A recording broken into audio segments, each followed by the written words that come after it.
जय श्री श्याम दोस्तों। मैं हार जाऊं ये कभी हो नहीं सकता। बेटा अगर दुख में हो तो पिता सो नहीं सकता। हारे का सहारा खाटू श्याम बाबा हमारा। नमस्कार दोस्तों, स्वागत है आपका अपना भक्ति ज्ञान 11 चैनल में। आज के इस वीडियो में हम आपसे बात करेंगे खाटू श्याम जी का व्रत कैसे किया जाता है, इसकी पूजा विधि क्या होगी, मंत्र जाप क्या होते हैं, दान और सेवा किस तरीके से करना चाहिए। साथ ही हम जानेंगे व्रत का फल कैसे मिलता है और समापन कैसे किया जाता है। और एक महत्वपूर्ण बात जो कि इस वीडियो में हम आगे देखेंगे और जानेंगे कि बाबा को अर्जी किस तरीके से लगाई जाती है, अर्थात बाबा को अर्जी लगाने का सटीक तरीका हम आपको बताएंगे, जिससे आपकी जो भी मनोकामना है वो बाबा से आप पूर्ण शीघ्र अतिशीघ्र करवा सकते हैं। तो वीडियो महत्वपूर्ण है, अंत तक जरूर देख लीजिएगा। अगर थोड़ा सा भी अच्छा लगे तो खाटू श्याम बाबा जी को एक लाइक कर दीजिए और कमेंट बॉक्स में जय खाटू श्याम बाबा लिख दीजिए। तो देखिए, खाटू श्याम जी का व्रत मुख्यतः गुरुवार के दिन किया जाता है।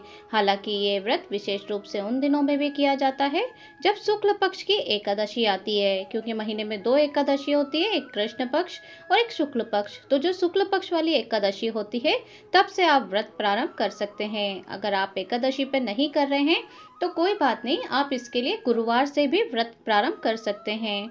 अब हम जानते हैं कि जिसे शाम एकादशी कहा जाता है, अगर इस एकादशी पर अगर आप व्रत प्रारंभ करते हैं खाटू श्याम जी का, तो आपको शीघ्र अतिशीघ्र उत्तम फल की प्राप्ति होती है। इस व्रत को भक्त अपनी पूरी श्रद्धा और पूरी मनोकामना की पूर्ति के लिए करते हैं, अपने भक्ति भाव से। और गुरुवार का ये व्रत करने से विशेष फलदायी माना जाता है, क्योंकि यह दिन भगवान विष्णु और उनके अवतारों को समर्पित है। अगर आप ये व्रत करते हैं तो विशेष रूप से खाटू श्याम जी की मंदिर में पूजा और दर्शन करने का महत्व होता है।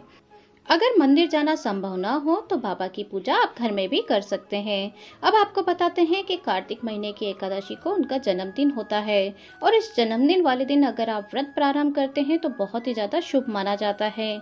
लेकिन ये कार्तिक महीने की जो एकादशी है वो निकल चुकी है, जो कि अब अगला 2025 में आएगी। तो आप इसके लिए निराश ना हो। जो जनवरी में पड़ रही है 10 जनवरी 2025 को, जिसे पुत्रदा एकादशी के नाम से जाना जाता है, जो कि शुक्ल पक्ष में है, अगर आप इस एकादशी से भी व्रत प्रारंभ करते हैं तो अति उत्तम और शुभ फलदायी होगा। बाबा को गुलाब के इत्र से स्नान कराया जाता है, फूलों से श्रृंगार किया जाता है। बाबा को जो पसंद है वो है गुलाब के फूल। तो आप उन्हें कोशिश करिए कि अगर व्रत कर रहे हैं, पूजा आराधना करेंगे, तो उन्हें गुलाब के फूल जरूर से अर्पित करिए। बाबा की आरती करने से उनका आशीर्वाद मिलता है। खाटू श्याम बाबा के दर्शन कर उन्हें पुष्पमाला अर्पित कर सकते हैं आप। इसके बाद आप सच्ची भावना से भगवान श्याम को याद करें और अपनी मनोकामना पूर्ति के लिए प्रार्थना जरूर से करिए। बाबा को पंचमेवा प्रसाद बहुत अच्छा लगता है, अर्थात वो शीघ्र अतिशीघ्र इसे ग्रहण करते हैं। साथ ही आप चाहें तो खोए के पेड़े जो होते हैं वो भी आप भोग में अर्पित कर सकते हैं। अब हम जानेंगे कि खाटू श्याम बाबा को व्रत करने के जो नियम हैं वो महत्वपूर्ण नियम कौन से हैं, चलिए जान लेते हैं। तो देखिए, सर्वप्रथम नियम नंबर 1 आपको ध्यान रखना है। अगर आप यह व्रत प्रारंभ कर रहे हैं तो किसी भी गुरुवार से यह व्रत प्रारंभ कर सकते हैं, या फिर एकादशी या द्वादशी से यह व्रत प्रारंभ आप कर सकते हैं। सर्वोत्तम दिन माना गया है एकादशी शुक्ल पक्ष की। इससे अगर आप व्रत प्रारंभ करते हैं तो अति उत्तम होता है। इस दिन आपको सुबह जल्दी उठकर स्नान आदि से निवृत्त हो जाना है। उसके बाद स्वच्छ कपड़े धारण कर लीजिए। इस दिन आपको पीले या सफेद रंग के वस्त्र पहनना चाहिए और मन ही मन खाटू श्याम जी बाबा जी के मंत्रों का जाप करना चाहिए। अगर आप संभव हो सके तो इस दिन निर्जला व्रत रखें। अगर नहीं संभव होता है तो बाबा के व्रत में आप दूध जल का सेवन कर सकते हैं। शकरकंद, कुट्टू, आलू, साबूदाना, नारियल, काली मिर्च, सेंधा नमक, दूध, बादाम, अदरक, चीनी आदि पदार्थ खाने में शामिल कर सकते हैं। इसमें कोई मनाही नहीं है। खाटू श्याम जी बाबा की अब आपको पूजा कैसे करना है, तो देखिए, सर्वप्रथम पूजा स्थल को स्वच्छ कर लीजिए। फिर बाबा की तस्वीर या आपके पास फोटो है तो उसे चौकी पर अच्छे से जमा लीजिए।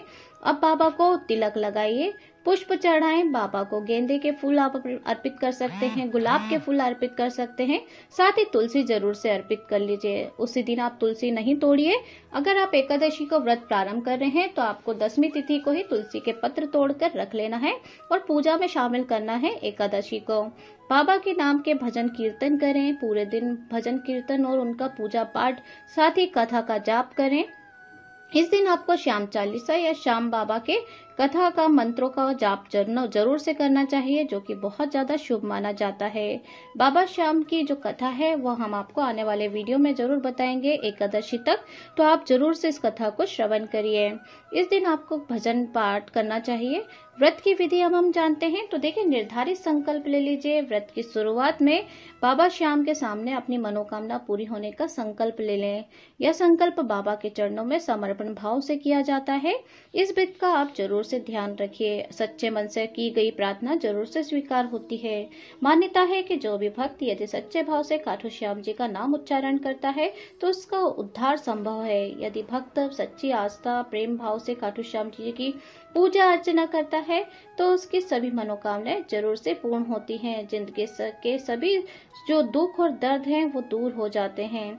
तो इस तरीके से बाबा खाटू श्याम जी का पूरे विधि विधान के साथ व्रत धारण करिए, मंत्रों का उच्चारण करें, कथा करें, श्याम बाबा का चालीसा का पाठ करिए और बाबा को भोग में अर्पित करिए। कच्चा दूध अगर आप अर्पित करते हैं गौ का अर्थात गौ माता का तो अति उत्तम है, क्योंकि कहा जाता है कि सर्वप्रथम आपके जो खाटू श्याम की नगरी है वहां पर बाबा ने सर्वप्रथम कच्चे दूध का भोग स्वीकार किया था, तभी से बाबा को कच्चे दूध का भोग लगाया जाता है। साथ ही अगर द्वादशी तिथि पर आप व्रत कर रहे हैं तो भोग में आप जो चूरमा होता है और खीर होती है उसका आप भोग अर्पित कर सकते हैं, जो कि बाबा के दोनों ही प्रिय भोग हैं, जिससे कि बाबा शीघ्र अतिशीघ्र प्रसन्न होते हैं। आप चाहें तो बाबा को भोग में लगा सकते हैं, मावा के पेड़े आप दे सकते हैं, या फिर आप जो ड्राई फ्रूट होते हैं, मेवे होते हैं, उनका आप भोग लगा सकते हैं।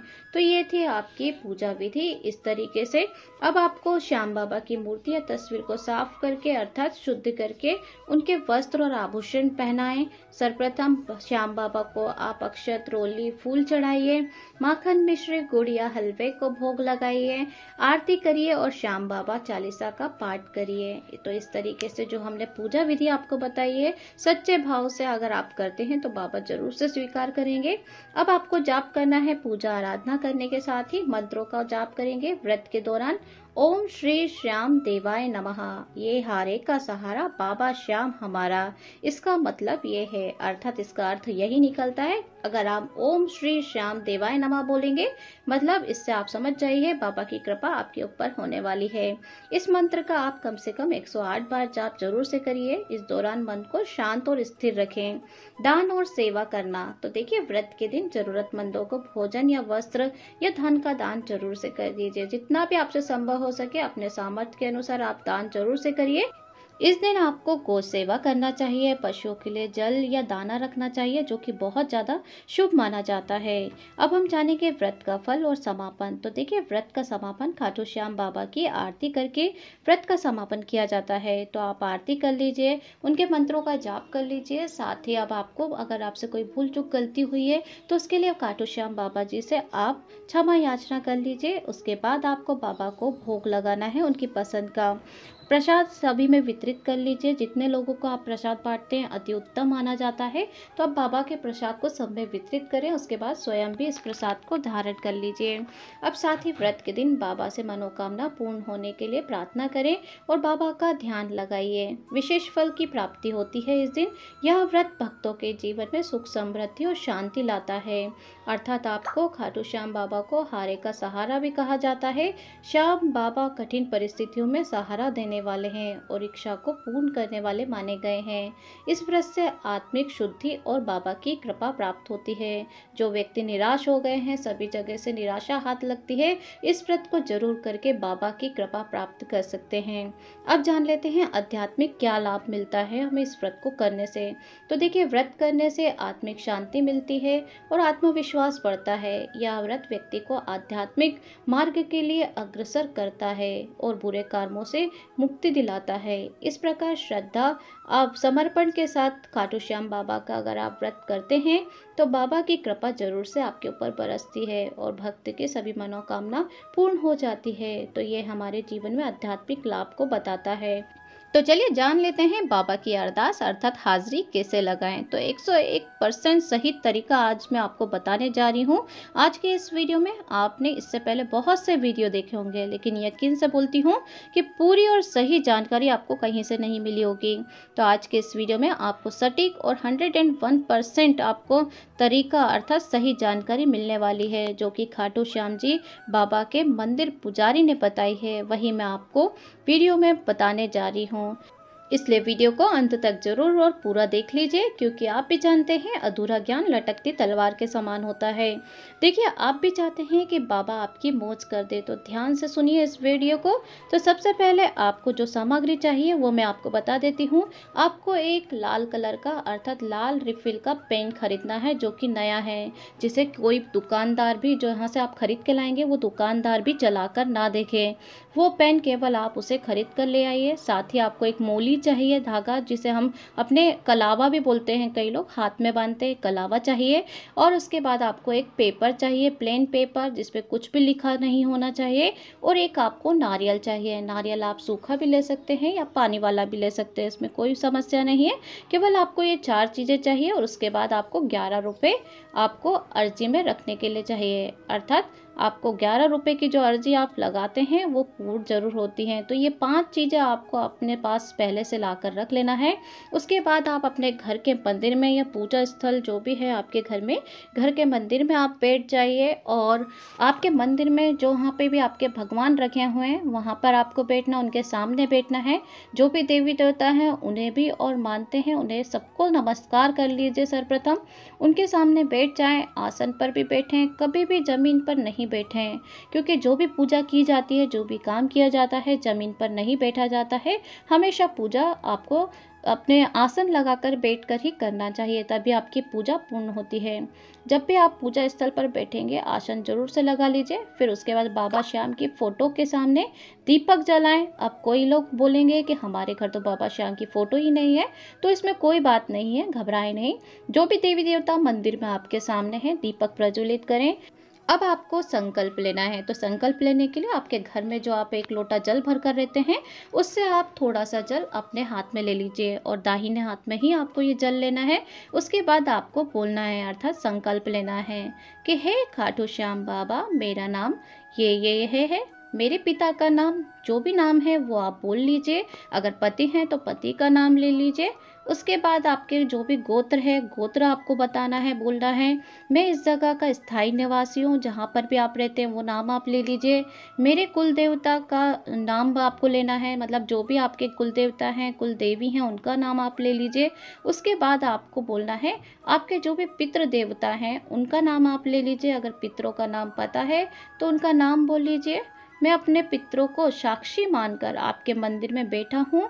इस समय मैं आपके दरबार में लिखकर अर्जी लगाना चाहती हूँ, अर्थात आप इस दीपक में जागरण रूप में आ जाए। मतलब आपको भगवान खाटू श्याम जी को मनाना है और सच्चे दिल से याद करना है, ताकि वो जो आपके मंदिर में दीपक जल रहा है, जिसके सामने आप बैठे हैं, वो जागरण रूप में आपके घर में आ जाएंगे। मेरी भी लाज रखिए और मेरे कुल देवता कुल देवी की लाज रख लीजिए, मेरे पितरों की भी लाज रखिए। अरदास आपको लगा रही हूँ, शीघ्र अतिशीघ्र इसे पूरी कर दीजिए। ऐसे शब्द आपको बोलना है। बाबा खाटू श्याम जी देखिए दीपक में आपके जागृत रूप में आ जाएंगे और आपको उनके सामने ऐसी गुहार लगाना है। अब आपको हाथ में जो जल लिया है संकल्प के लिए, उस जल को नीचे वहीं छोड़ दीजिए पूजा स्थल पर ही। इस दौरान जो आपने संकल्प लिया है वो 1 मिनट का जो आपने काम किया है, मतलब आपने अपने घर का एड्रेस बाबा को बता दिया है। बस आपको कुछ नहीं करना है। उसके साथ आपने अपने कुल देवी देवता और पितरों को भी याद कर लिया है। अगर आपके गुरु हैं तो उनको भी आप स्मरण कर लीजिए, ये बहुत ज़्यादा ज़रूरी है। इसके बाद आपको अर्जी लगाने की प्रक्रिया शुरू करना है। देखिए, अरदास लिखने से पहले मैं एक बात और बता देती हूँ कि जब आप अरदास लिखेंगे तो कम से कम लाइनों में आपको अरदास लिखना है, मतलब कि हमें भसड़ नहीं मचाना है वहाँ पर। कई लोग क्या होते हैं कि बहुत लंबे लंबे लाइन लिख देते हैं, लेकिन ऐसा नहीं करना है। अर्जी में आपको अरदास जो लगाएंगे आप, उसमें कम से कम और सीधे सीधे लाइनों में आपको लिखना है। सबसे पहले पेज पर आप ऊपर लिख लेंगे। अरदास लिखने का मैं आपको तरीका बता रही हूँ, जो वहाँ के खाटू श्याम जी के बाबा हैं, मंदिर के पुजारी हैं, उनसे हमने ये प्रक्रिया जानी बतानी थी वही मैं आप लोगों को शेयर कर रही हूँ।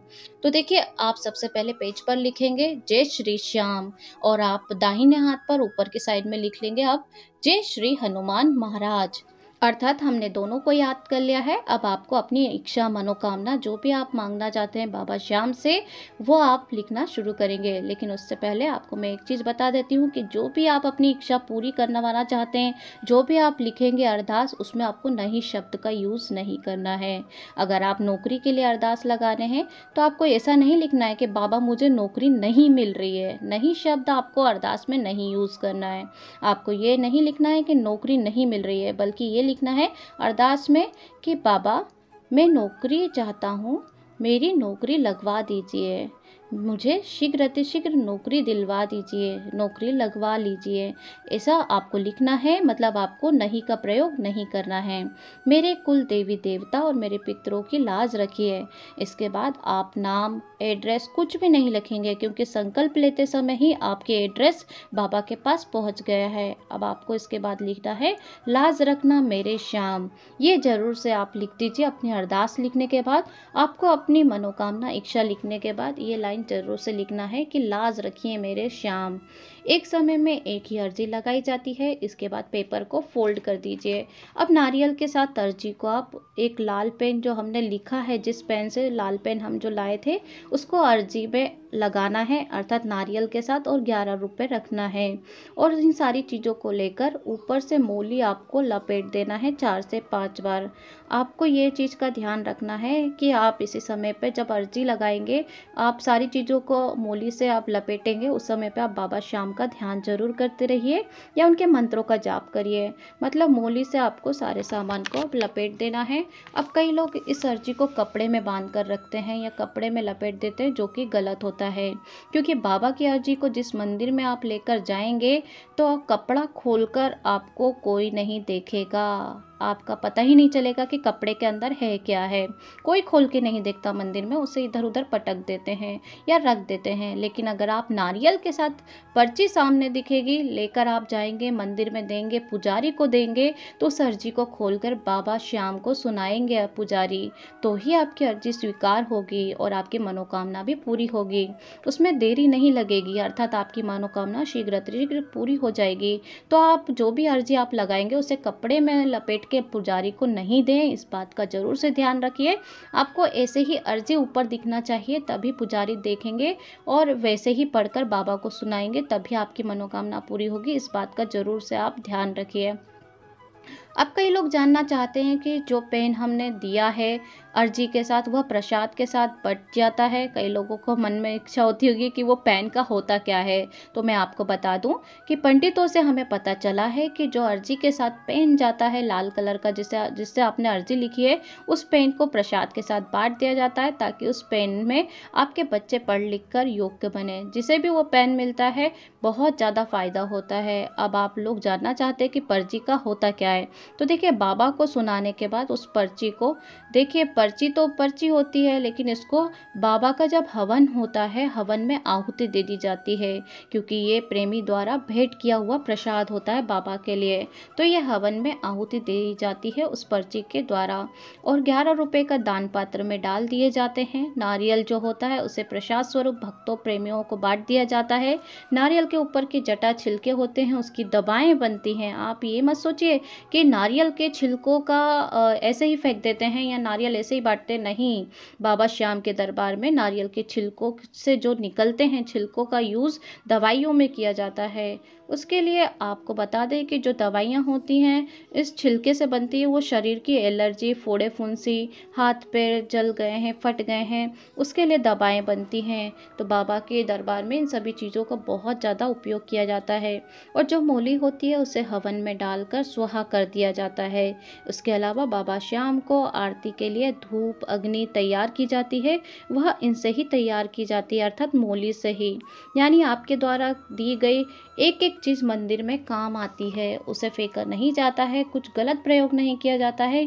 एक चीज़ प्रयोग की जाती है, अर्थात एक एक चीज़ का प्रयोग बहुत ज़्यादा महत्वपूर्ण होता है बाबा के दरबार में। तो इस तरीके से बाबा को अर्जी लगाई जाती है। बहुत सी बातें हैं जो कि सोचना समझना चाहिए, तभी काम करना चाहिए। मुझे ना स्वर्ग चाहिए ना धन दौलत, मुझे बाबा सिर्फ आपका साथ चाहिए। ये ज़रूर से आप बोल दीजिए बाबा के सामने। जब भी आप बाबा का व्रत धारण करेंगे तो देखिए बाबा आपके साथ होंगे, आपका हाथ पकड़ के हमेशा आपके साथ चलेंगे। और जिसका हाथ बाबा ने पकड़ लिया है वो तो दुनिया की कोई ताकत उसे हरा नहीं सकती है। वो सुख समृद्धि उसके घर में वास करती है, उसका जो पलड़ा है वो भारी होता है, हमेशा सुख का निवास होता है उसके घर में, हर तरफ से खुशियाँ आती है। तो आप इस बात का ज़रूर से ध्यान रखिए, इन लाइनों को ज़रूर से दोहरा दीजिए। मुझे ना स्वर्ग चाहिए ना धन दौलत, मुझे बाबा सिर्फ आपका हाथ चाहिए, अर्थात आपका साथ चाहिए। मिलती हूँ नेक्स्ट वीडियो के साथ, तब तक के लिए जय श्री हरि विष्णु, जय खाटू श्याम, जय श्री श्याम।